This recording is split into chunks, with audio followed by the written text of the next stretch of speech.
เขาบอกว่าเยี่ยมอร่อยคนที่สองอร่อยนะ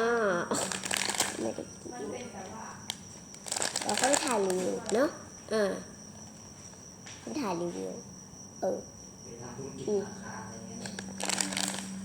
คือไอ้เจ้าตัวเนี้ยอันนี้พี่เบียร์ให้นะคะพี่ให้นั่นก็คือพี่คนที่ใส่เสื้อสีฟ้าสวัสดีได้เลยค่ะไม่สนใจตะกล้องเลยค่ะนี่นะคะเป็นมาม่าเกาหลีแท้ๆจริงๆเอาอีดีมารบกวนนิดนึงนะคะว่าอันนี้อุ้ยไอ้เดไป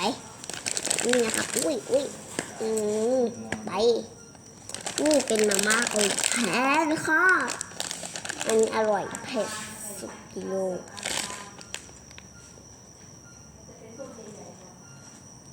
เนี่ยเขาบอกว่าเผ็ดร้อนนะ